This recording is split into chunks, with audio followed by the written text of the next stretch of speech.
BMW reminds you there's more to life than a bigger office. Is this the year you experience BMW motorcycles? Red Devil enamel. You can always count on its durable finish. Harder than ordinary paints, its beauty lasts and lasts. Red Devil enamel for the finish of a lifetime. Imagine yourself in an emergency. Survival depends on fast treatment. Today, millions depend on MedicAlert to provide life-saving information. To learn more, call MedicAlert at 1-800-ID-ALERT. The Lion says save America for your country, for yourself. Save America with Dreyfus 100% U.S. Treasury Money Market Fund. 100% U.S. Treasuries, the safest portfolio investment of all. What's that? Your money's dozing away in a bank money market account. Wake up to higher yields. Week after week since the fund began, Dreyfus 100% U.S. Treasury has returned more than the bank money market average. Even more if you pay state or local income tax on your bank account, because this unique Dreyfus fund is free of income tax in 49 states. Sorry, Tennessee. For today's yield, call 1-800-345-5577, and we'll send you information, a prospectus. Checking? Free checking. Invest in Dreyfus 100% U.S. Treasury Money Market Fund. Call 1-800-345-5577. Don't bank on it. Dreyfus on it.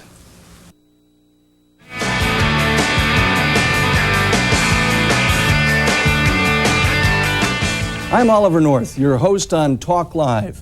And just to make it controversial for both of us, I have with me today my friend Rush Limbaugh. Rush, we've been talking politics, and I think that the American people have really had a bad shake of the whole thing.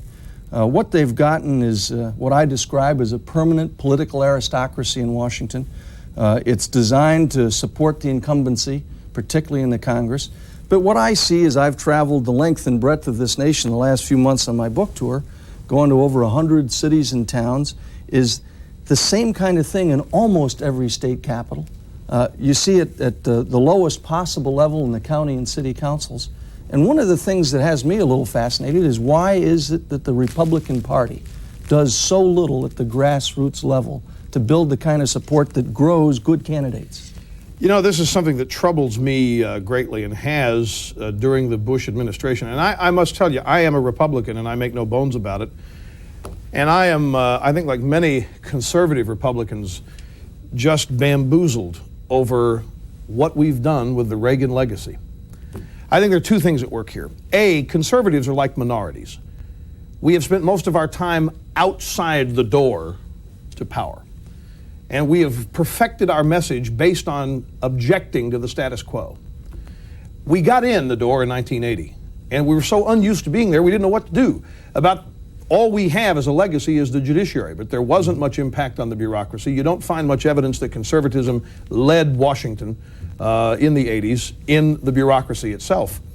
And what little legacy there was, and look at what had happened, Ollie. The Republican Party, for the first time in who knows how long under Reagan, had become the party where the average guy, the middle class family, turned to for solutions to oppressive problems that emanated from Washington.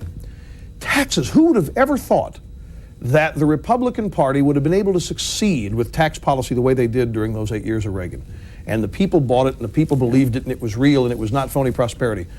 It's gone now. Look at who's talking about tax cuts for the middle class, the Democrats. It's a sad testament really, to the way politics works. I know, and the grassroots, I think the problem is that your establishment Republican types, the patrician types, never did like conservatism. They never did like Reagan. They were embarrassed by it. And I think that what they've done now is summarily grab the party back in the image they want it to be, and it's sadly, it doesn't appear to be, and this is what's so important about Buchanan, the Republican Party doesn't appear to be a party for the average guy anymore. And I'm telling you, the RNC people and the White House had better figure this out fast. Let's talk to Ed in Georgia and see how he feels about it. Go ahead, Ed. Rush, 70% dittos. Thank you. Thanks very much. I've been listening to you for about 2 years, and unfortunately we get you on tape delay in Georgia. I find that you are rude to people who disagree with you. You go into a diatribe of name-calling, and I really don't think you allow them to express themselves. That's just simply not true, and it's obvious you haven't listened to the program. In fact, most of the time when people call who disagree, I'm so excited that somebody who disagrees has gotten through that I spend more time with them than I do the average caller who agrees with me. Sometimes I devote entire hours to people who disagree with me on this program just to hear from those people. I make it a great point to not be rude, because so much of talk radio today is nothing but a bunch of rude, impolite, shocked people. And I'm serious about this and have a desire for my legs to be real long in this business. And I don't want to be typed. I don't want to be typecast as one of those kinds of hosts. So I'm sorry, but you're wrong. I'd have to agree. Ed, you and I can agree to disagree, because I've been on Rush's show. I've been in the studio with him. I've watched him take calls from people who feel that both of us are very, very controversial, and I've always found him to be a gracious host. It's the one thing remarkable about this show that people always point out is that some people say, you know, that was a dud. You've got to get rid of these callers sooner. I mean, I go a little bit out of my way, perhaps, in order to keep the impression that he just tried to share with us from actually being a relevant one. Jan in Texas, my home state where I was born. Go ahead, Jan. Jan, you still with us? Well, let's move on to the next caller. Steve in South Carolina. We got a lot of calls from South Carolina tonight. Go ahead, Steve. I guess we lost them both. They must have been angry at the way we handled Ed. Give me a lead when we come back up with another caller, and we'll go ahead and take the next call that comes in. We've been talking with Rush about the issue of politics and how the grassroots of America responds to things like talk shows. Give me your sense for the responsibilities of the media, whether it's shows like this one that we're on right now, or whether it's the entertainment side of it, in terms of educating the American people. That's a fascinating point. I think one of the biggest problems, when I talk media for this segment, I'm talking about network television news, big three newspapers. I have a firm belief that one of the biggest problems, news is a business. It's driven by the bottom line like any other business. It has customers, you, the viewers. And I am often asked, I was interviewed by a guy out in Los Angeles, NBC affiliate out there, who heard my animal rights update for the very first time. I play Andy Williams' Born Free with gunshots and bombs and machine guns going off and animals screeching and screaming. He said, don't you think that you're really urging people to go out there and be cruel to animals? Give me a break. There you go. I'm impacting events. What I do is causing great harm. You guys in television won't even admit that when your cameras show up, what otherwise would have happened doesn't happen because you change the outcome of events. News coverage impacts the outcome, and they won't admit it.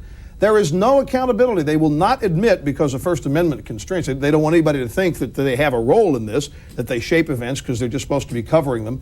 So not accepting the responsibility for their actions is I think, a crucial aspect of paying attention to what the media does. I think that the media has become, in many respects, an advocate for a group of very idiosyncratic groups in America, some lifestyles that I guess can be described as strange. When we come back from a quick break here, we'll take a call from Jan, who's back on the line, and talk more about the responsibilities of the media and the involvement of the American people in our political process. We'll be right back. Thank you.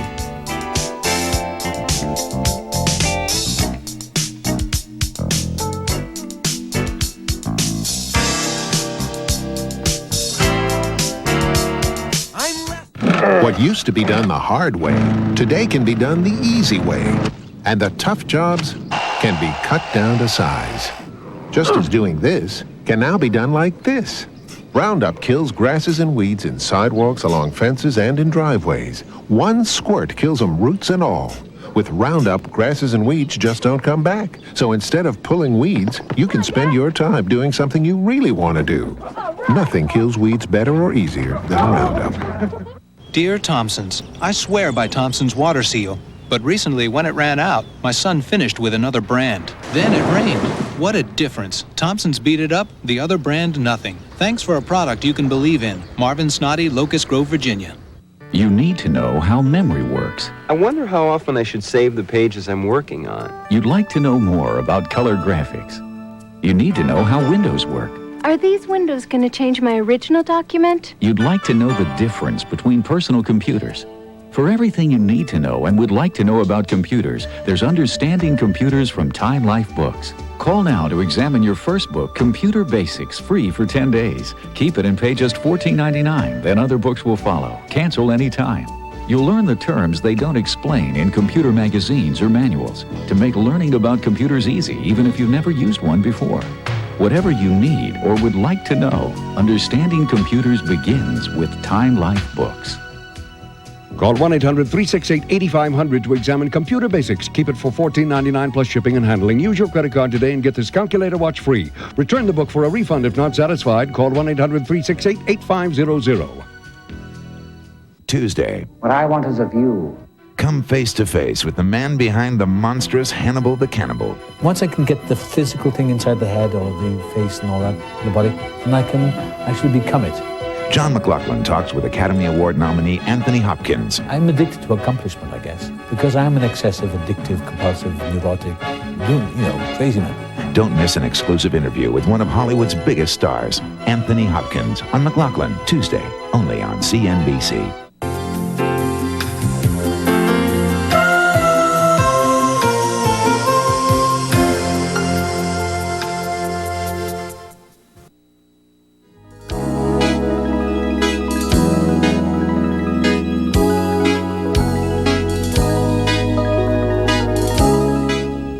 I'm talking with my friend and radio talker, famous radio talker, Rush Limbaugh. Jan, you're on the line from Texas. I said before that it was the place I was born. Go ahead and talk to Rush. Good evening. I have two short questions, please. First, for you, Mr. North, why do you not afford Governor Brown the dignity of using his name instead of this slurry little comic thing that the press has thrown on him? Yeah, Ollie, what do you and my mean by second this? question is to Rush. Why don't you give Jerry Brown a fair shake? I campaigned for Jerry Brown in California when he ran for governor for 2 terms. I moved to Texas. I fought to become a delegate. Jan, what do you mean by fair shake? What do you mean? I have been watching the show. Every time you mention his name, there has been smirks. I don't think. Jan, let me tell you, I do not take Jerry Brown seriously. He's a fun guy. The country would be great fodder for 4 years if he were president. But I can't take him seriously. I'm sorry. I had lunch with some people today who were in California when Jerry Brown was governor, and I've lived out there. But although he was not governor then, I'm sorry. I just cannot take him seriously, and he's not going to be the party's nominee.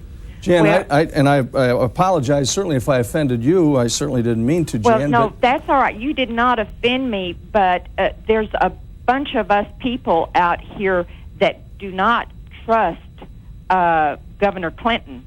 I mean, well, you're not alone. I can assure you in that, him. Jan. What my point was, Jan, that maybe you missed it, but I did give Governor Brown the tribute, as it were, for creating an issue that I think is caught hold in America, and that's the flat tax It's not idea. even his. He's borrowed that from some guy who's written a book. That's why he can't explain it. He's on the campaign trail. He can't explain it. Clinton can't explain it. I mean, if it's a thing that does have some potential, but he doesn't even know what it is. He cannot explain to you what the 13% on corporate taxes are going to be. Clinton's out there saying, no, that's a value-added tax, and it's not. But Brown doesn't even know how to combat that in an effective way to make this thing understandable, because it isn't his idea. That's the thing you got to know. Brian, in Arizona, do you agree with that? Well, Say yes, and you'll think you're smart out there, Brian. Yes. Good.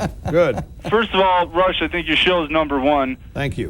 Second of all, real quick, what concerns me about Bill Clinton is not so much his misdeeds, but more the hidden agenda of his wife and rumors that she might be Attorney General if he were elected.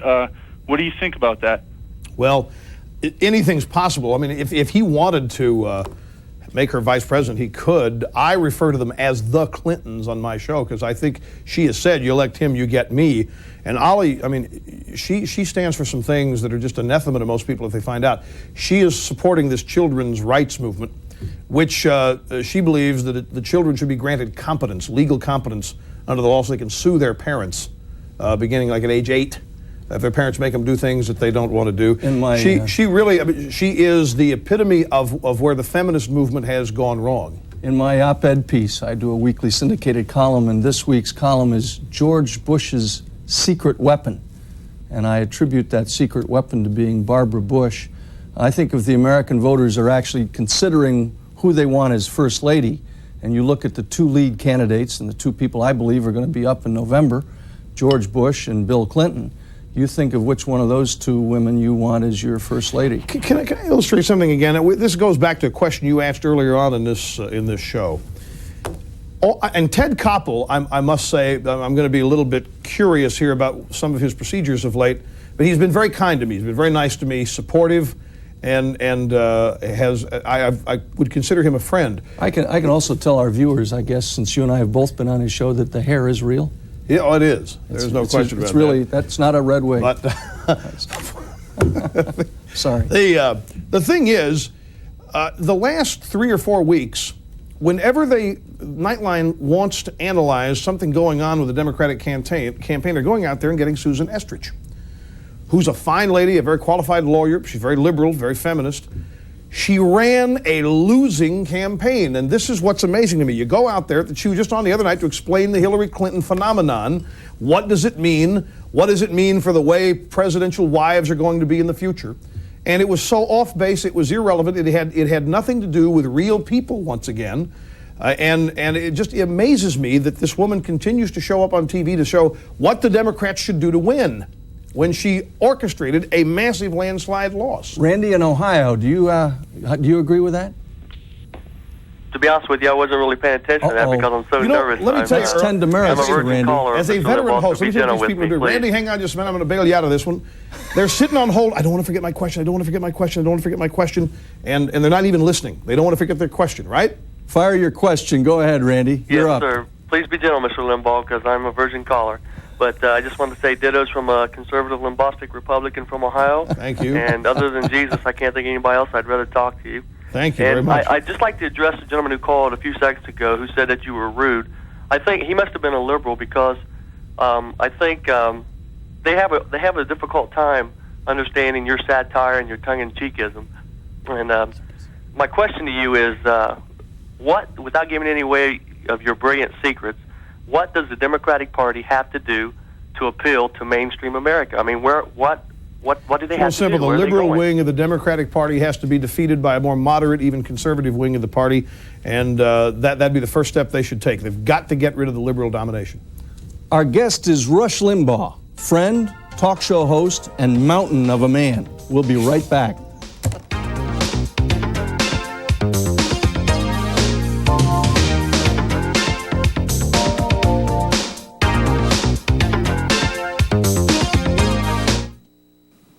This is a remarkable chemical called formalin.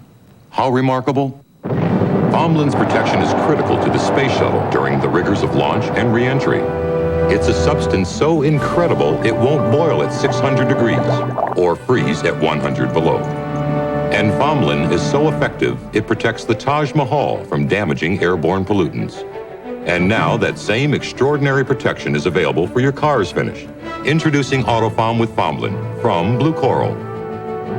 It simply outprotects every wax or polish ever devised. It's especially important for today's sensitive, clear coat finishes. Gas, acid rain, and road salt destroy traditional products. But Autofoam's unique electrochemical properties literally repel them. And Autofoam does it with the brightest, glossiest shine you've ever seen. Formalin protects the world's most expensive vehicles. Imagine what Autofoam can do for yours.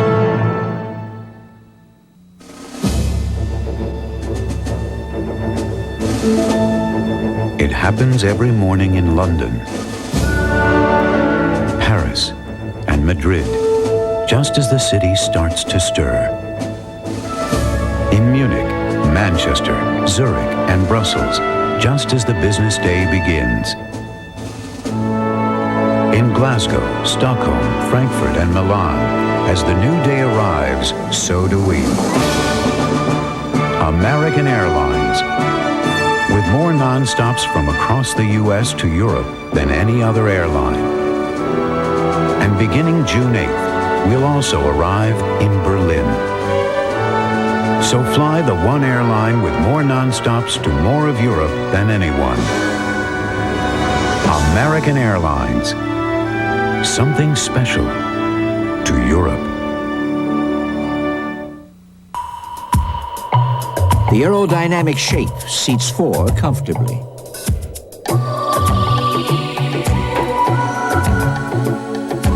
The advanced VTEC-E engine was designed for both power and economy.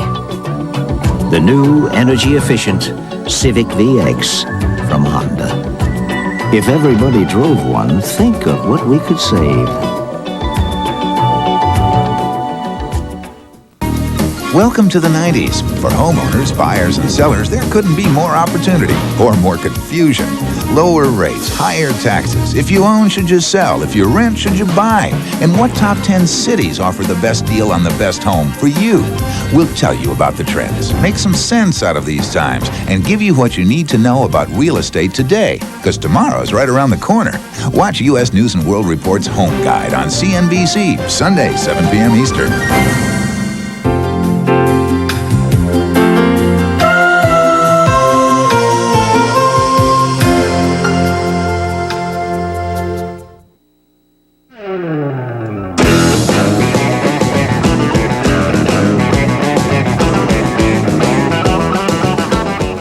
I'm here with Rush Limbaugh, and before we go back to the calls, just to let you know a little bit about where we'll be next. Tomorrow morning I'll be at Bethel Temple in Evansville, Indiana, and tomorrow evening I'll be at First Baptist Church in Oklahoma City, Oklahoma. Let's go back to some of our calls, Rush. Let's talk to Rod in Nebraska. Rod, go ahead, you're on. Lieutenant Colonel Oliver North and Rush Limbaugh, what an extremely great honor. The whole building took a hard right tilt when we walked in. Boy, and is now headed in the center. It's extremely great honor. I'm a virgin caller, and I'm a big-time Mega Giga Cornhusker Ditto fans to the nth degree here, Rush. Thank you very much. Alrighty. I had a question for you. You earlier talked about Ted Koppel, and I wanted to know your opinion of Mike Kinsley. Off the air, obviously. What straight-out opinion of the guy is? Well, I have no problem with Mike Kinsley. He's, I think, a little bit nebulous for the position he has. I don't know that he's quite forceful enough liberal. He's a brilliant man. He's for his point of view. I mean, he expresses his point of view very well. He represents his point of view very well. He has some kind of problem with me that I don't understand. I don't think I'm allowed on Crossfire because of Kinsley, and I don't exactly know what it is. He's mentioned on other TV shows that I was condescending toward him. What does that mean, since I co-hosted with Kinsley for 3 nights and you're not allowed? I think, frankly, Ollie, he's not afraid of you, but is afraid of me. Actually, I found Michael to be a bright, articulate, and generally uninformed. No, I don't mean uninformed. I mean that he's wrong. I think his perspective is one of advocating a bigger role of government in our lives, an advocacy of some very strange ideas that really are not in the mainstream of America. Right. And ultimately, both in his domestic political approach as well as his international one, kind of downplaying America. There's a lot of those kinds of people out there who want to reject the idea of America's greatness. And I happen to be one who believes that the good Lord blessed this nation with bounty beyond measure for a reason, and that we have a message of, or a mission, if you will, of stewardship, both to the resources and of this nation, to the future, who are our children, and to the rest of the world that we've been a beacon of hope to for so very long. I really appreciate your call. Let's go to another one. Let's talk to Mike in Tennessee. Go ahead, Mike, you're on. Hello. Well, 2 American heroes. What an honor. Thank you. I have a question for Rush. Listen to you often, and you constantly make reference to the liberal media, and I want you to know I agree with you there. I want your opinion as to how this came about and how can we conservatives get the media back. Well, I don't know that you can get the media back. I don't think it needs to be actually brought back. I think you just need to have educated people who are able to make their own judgments after watching some of the stuff. I don't want to be too broad here. I don't think there's a media conspiracy, and I'm not of the opinion that people who run the media get together every morning and have a conference as to how they can make America more liberal. I just think it's this. I think the media attracts young idealists because they have a misconception of what the purpose of being a journalist is. They think that the primary purpose of a journalist is to make the world a better place. If you go to a journalism school, walk down the hall, pick up them, find the average little J school student and say, why are you here? Well, I'm here to make the world a better place. Oh, well, what are you doing here? You're supposed to chronicle events. No, there's terrible injustice out there. And I think these young idealists move into it and they do it as a means